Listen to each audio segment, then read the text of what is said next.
अगर कांग्रेस इतना मजबूत है तो उसको सबसे पहले ईवीएम के खिलाफ मोर्चा खोलना चाहिए। अगर कांग्रेस भी एक तरफा इस तरह से प्रचंड बहुमत से आएगी तो मैं कांग्रेस के ऊपर भी सवाल कर दूंगा। मैं ईवीएम पे अगर सवाल करने के लिए कह रहा हूं तो इसका मतलब बिल्कुल ये नहीं कह रहा हूं कि कांग्रेस जो है वो जीत जाएगी तो मैं मान लूंगा ईवीएम हैक नहीं होता है। फिर कांग्रेस का कोई अधिकार नहीं बनता है कि वो विपक्ष पार्टी कहलाए इस देश का। वो अपने आप को अगर सबसे मजबूत, विपक्ष का मतलब क्या होता है जी? जो पक्ष से सीधा सीधा मुकाबला ले सके, टक्कर ले सके। अगर आप टक्कर ही नहीं ले सकते, अगर आपके कहने का बात का वैल्यू ही नहीं है तो फिर कोई हक नहीं बनता है आपको मजबूत विपक्ष बनने का। कि जिस तरह से 22 साल पहले इस घटना को अंजाम दिया गया था संसद भवन में, उस समय भी बीजेपी की शासन थी। उस समय भी अटल बिहारी वाजपेयी बीजेपी के जो है वो प्रधानमंत्री थे और अभी भी बीजेपी शासन में, यानी 22 साल बाद फिर उसी घटना को दोहराया जाता है। क्या लगता है कि मिलीभगत से सरकार इस तरह से घटना को अंजाम दे रही है? जिस तरह से संसद भवन में विपक्ष के जितने भी सांसद हैं उनको निलंबित किया जा रहा है, इसी मुद्दे पर बात विचार करने के लिए हमारे साथ मौजूद है विकास राज जी, जो कि एक्सपोज मीडिया के सीईओ है। आइए हम बात करते हैं इनसे। कैसे हैं? एकदम बढ़िया शिबू जी, आप कैसे हैं? बढ़िया जी, बताइए। जिस तरह से संसद भवन में विपक्ष के जितने भी सांसद हैं उनको निलंबित किया जा रहा है, क्या कहिएगा इस मुद्दे पे? इस मुद्दे पे हम यही कहेंगे कि 1200 करोड़ लगाकर नया संसद भवन को खड़ा किया गया था। नरेंद्र मोदी जी उद्घाटन किए थे। देश के अलग अलग हिस्से से हिंदू धर्म, क्रिश्चियन धर्म, मुसलमान धर्म के जितने भी पुजारी थे उनको बुलाकर पूजा पाठ करवाया गया था। लेकिन न जाने किसका नज़र लग गया सांसद भवन का कि 13 दिसंबर 2023 को कुछ लोग दर्शक लॉबी से सांसद सत्र के दौरान कूद जाते हैं और वहाँ पे अपना आंदोलन की बात करते हैं। सवाल ये होना चाहिए कि आखिर मोदी जी के सुरक्षा के घेरे में क्या कहीं चूक हुआ है? कहीं नए संसद भवन का सिक्योरिटी कोलैप्स तो नहीं है? और इन बातों पे जो भी सांसद लोग आवाज़ उठा रहे हैं शिबू जी, उनको दरकिनार किया जा रहा है। सत्रकालीन सत्र से उनको बाहर कर दिया जा रहा है, सस्पेंड कर दिया जा रहा है। अब एक बात समझिए कि 3 दिन में 141 सांसदों को सस्पेंड कर दिया गया। अब शीतकालीन सत्र में एक तरफा भारतीय जनता पार्टी का राज हो गया।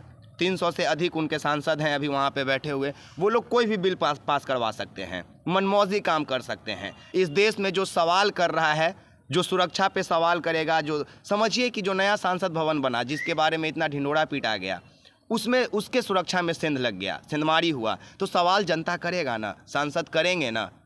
बोला जा रहा था कि जिस तरह से जो उस समय संसद भवन का नया निर्माण हुआ था तो बोला जा रहा था कि 3 लेयर में इसका सिक्योरिटी रखा गया और चौथा लेयर जो कि संसद भवन के अंदर में जो होता है वो चौथा लेयर होता है। उस चारों लेयर को तोड़ करके जो अपराधी अंदर घुसे हैं वो कहीं ना बीजेपी के सांसद हैं, उन्होंने उसको पास दिया था अंदर जाने का, और उनको निलंबित नहीं किया जाता और विपक्ष के जितने भी सांसद हैं उनको निलंबित किया जाता है। सवाल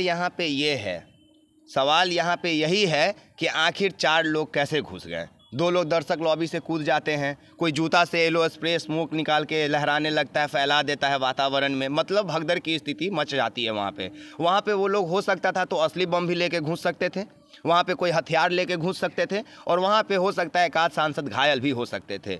लेकिन कहीं ना कहीं ये शायद से बीजेपी का एक सुनियोजित प्रचंड हो, एक सुनियोजित प्लान हो कि कैसे विपक्ष के नेताओं को, सांसदों को बाहर किया जाए शीतकालीन सत्र से। और शायद ये भी हो भी रहा है क्योंकि जितने सांसदों को सस्पेंड किया जा रहा है वो सभी विपक्ष के हैं, चाहे वो किसी भी पार्टी के हों। देखिए जिस तरह से 22 साल पहले इस घटना को अंजाम दिया गया था संसद भवन में, उस समय भी बीजेपी की शासन थी। उस समय भी अटल बिहारी वाजपेयी बीजेपी के जो है वो प्रधानमंत्री थे और अभी भी बीजेपी शासन में, यानी 22 साल बाद फिर उसी घटना को दोहराया जाता है। क्या लगता है कि मिलीभगत से सरकार इस तरह से घटना को अंजाम दे रही है? सिर्फ मिली भगत का बात नहीं है यहाँ पे शिबू जी, यहाँ मिली भगत का बात नहीं है, यहाँ पे नाकामियों को छुपाने की एक कोशिश की जा रही है। संवैधानिक देश में अपना एक तरफा राजतंत्र बनाने का एक परिरूप तैयार किया जा रहा है। हम लोग सच में अब लोकतांत्रिक देश के हिस्सा रहे हैं क्या? सवाल ये होना चाहिए कि हमारे अधिकारों का हनन तो नहीं हो रहा है। आखिर हमारे आवाज़ को कौन उठाएगा? आखिर हम जो कहना चाहेंगे, हम जो बोलेंगे वो देशभक्ति के श्रेणी में आएगा कि देशद्रोह के श्रेणी में आएगा, ये कौन तय करेगा? क्या कहीं कल के डेट में ऐसा तो नहीं होगा कि जो सत्ता में पार्टी रह गया उसके नेता के विपक्ष का लोग अगर उसका विरोध करता है तो उसको कहीं देशद्रोह के श्रेणी में तो नहीं ला दिया जाएगा? सवाल यहाँ पे ये उठ रहा है कि क्या आने वाले दिनों में शिबू और विकास इतने स्वतंत्र रह जाएंगे कि सरकार के प्रति मुखर होकर अपनी बातों को रख सकते हैं? और अगर नहीं तो क्या बातों को रखने के बजाय आपके ऊपर देशद्रोह का मुकदमा लग जाएगा? क्या आप देशद्रोह के श्रेणी में आ जाएंगे? क्या अब बीजेपी अर्थात मोदी जी और मोदी जी अर्थात देशद्रोह माना जाएगा? क्या अब आप मोदी जी से प्यार करेंगे तब आप देश प्रेमी कहलाएंगे? अगर आप मोदी से नफरत करते हैं तो क्या आप देशद्रोही कहलाएंगे? क्या अब हमें ये दिन देखने को मिलेगा? सवाल ये होना चाहिए, क्योंकि हमारा देश जिस गर्त में जा रहा है ये सबसे बड़ा सवाल है। और कांग्रेस के एक मल्लिकार्जुन खड़गे जी हैं, उन्होंने बताया है कि जब शीतकालीन सत्र से जब 141 सांसदों को सस्पेंड कर दिया जाता है, जितने को सस्पेंड कर रही है ना, ये सिर्फ इसलिए कि भारतीय जनता पार्टी अपने लोगों के सामने नीलामियों की बोली लगवा कर कानून पास करा सके। मल्लिकार्जुन खड़गे का ये टेलीकॉम विभाग के बेचने की, नीलाम करने की साजिश बताया गया है। इस तरह के काम करने के इसके पीछे का रीज़न कि ऐसे संसदों को बाहर रख के, संसद और सांसदों को बाहर का रास्ता दिखा के अपने लोगों के सामने बिल पास करा लिया जाए, टेलीकॉम कंपनी का नीलामी कर लिया जाए। आज एक क्रिमिनल नया एक्ट भी बिल लाया गया है, उस बिल को पास कर दिया गया है। अगर वो दूसरे लॉबी में पास हो जाता है तो उसको राष्ट्रपति जी के पास भेजा जाएगा। उसमें भी कई टर्म एंड कंडीशन है, तो यही देखना है। लेकिन यहाँ पे कांग्रेस आरोप लगा रही है कि बीजेपी अब शासन नहीं कर रही है, तानाशाही नीति अपना रही है। मेरा जिम्मा क्या कांग्रेस लेगा?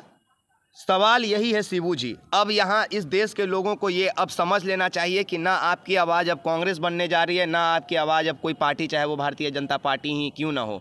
क्योंकि अगर मैं हमेशा कहता हूँ कि अगर मैं भारतीय जनता पार्टी पे सवाल कर रहा हूँ, इसका मतलब बिल्कुल नहीं है कि मैं कांग्रेस को अपना आका मान के बैठा हूँ, मैं कांग्रेस के जिम्मे बैठा हूँ। पार्टी हमसे है, हम पार्टियों से नहीं है। पार्टी वो करेगा जो हम कहेंगे, जो पार्टी कहेगी वो हम नहीं करेंगे। हम जनता हैं इस देश के, हमारा मार्गदर्शक, हमारा लेकिन यहाँ पे तो विपक्ष में कांग्रेस ही नहीं है, तो उन्हीं को ना सबसे ज्यादा महत्व दिया जाए। नहीं, विपक्ष है तो ठीक है ना, मेरे विपक्ष में तो शिबू भी हो सकते हैं, मुझे कोई इससे आपत्ति नहीं है। आप एक नया पार्टी बनाइए, मैं उसको समर्थन दूंगा। कहाँ ये लिखा हुआ है कि अगर हम एक पार्टी का विरोध कर रहे हैं तो दूसरे काम को समर्थन कर रहा है, या उसी से उम्मीद लगा के रखना समर्थन है? और नहीं, अगर कांग्रेस इतना मजबूत है तो उसको सबसे पहले ईवीएम के खिलाफ मोर्चा खोलना चाहिए।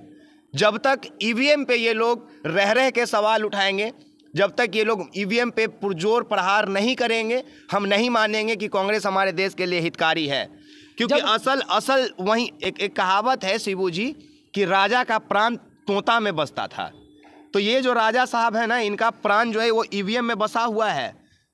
लेकिन वहीं पे जब कांग्रेस कहीं सत्ता में आ जाती है, वापसी कर लेती है, तो वहाँ पे तो ईवीएम का विरोध नहीं किया जाता। लेकिन जब वहाँ पे विफल हो जाती है, सत्ता से बेदखल हो जाती है, तो वहाँ पे कह सके इसलिए 4 में एक जगह पे रिलीज कर दिया जाता है चीज़ों को। क्योंकि आप कह देंगे ना, अगर 4 में आप जीत जाएंगे, 5 में 5 जीत जाएंगे आप, तो आप कैसे कहेंगे कि नहीं ईवीएम सेट नहीं होता है? एक गिनती के लिए चाहिए ना आपके। लेकिन 19 में जो इलेक्शन हुआ था उस समय भी तो कांग्रेस राजस्थान में जीती थी, मध्य प्रदेश में जीती, छत्तीसगढ़ में, लेकिन वहाँ पे अब की बार हार गई। हर जगह जीत जाए, अगर कांग्रेस भी एक तरफा इस तरह से प्रचंड बहुमत से आएगी तो मैं कांग्रेस के ऊपर भी सवाल कर दूंगा। मैं ईवीएम पे अगर सवाल करने के लिए कह रहा हूं तो इसका मतलब बिल्कुल ये नहीं कह रहा हूं कि कांग्रेस जो है वो जीत जाएगी तो मैं मान लूंगा ईवीएम हैक नहीं होता है। आज के दुनिया में सब कुछ हैक हो रहा है, पर कांग्रेस को ये नहीं दिख रहा है। अगर आज सांसद से उन लोगों को ये सस्पेंड किया जा रहा है, बाहर का रास्ता दिखाया जा रहा है, क्यों नहीं पुरजोर विरोध कर रहे हैं? क्यों नहीं कर रहे हैं पुरजोर विरोध? सिर्फ भाई 141 संख्या होता है, 141 लोग अगर सांसद भवन के बाहर धरना पे बैठ जाए ना तो मजा आ जाएगा। कांग्रेस बोल रही है कि एक सांसद को छुपाने के लिए ये सब प्रोपेगेंडा रचा गया है। तो मतलब आप कुछ नहीं कर सकते हैं, फिर आपको कोई हक नहीं बनता है, फिर कांग्रेस का कोई अधिकार नहीं बनता है कि वो विपक्ष पार्टी कहलाए इस देश का। वो अपने आप को अगर सबसे मजबूत, विपक्ष का मतलब क्या होता है जी? जो पक्ष से सीधा मुकाबला ले सके, टक्कर ले सके। अगर आप टक्कर ही नहीं ले सकते, अगर आपके कहने का बात का वैल्यू ही नहीं है, तो फिर कोई हक नहीं बनता है आपको मजबूत विपक्ष बनने का, कहलाने का, बिल्कुल नहीं। फिर या तो आप बर्बाद हो चुके हैं या कंगाल हो चुके हैं, चाहे वो कोई भी रास्ते पे हो, चाहे कोई भी आपको कंगाल बर्बाद किया, किसी भी तरीके से किया। अगर आप नहीं किसी काम के हैं, अगर आपकी बातों को नहीं सुना जा रहा है, मतलब आप बर्बाद हो चुके हैं। आपको कोई हक नहीं है कि आप विपक्ष पार्टी कहलाएं। सिर्फ सीटों की संख्या ज़्यादा ले आने से, 4 में एक जगह जीत जाने से, एक हवाबाजी कर देने से आप विपक्ष नहीं बन जाएंगे।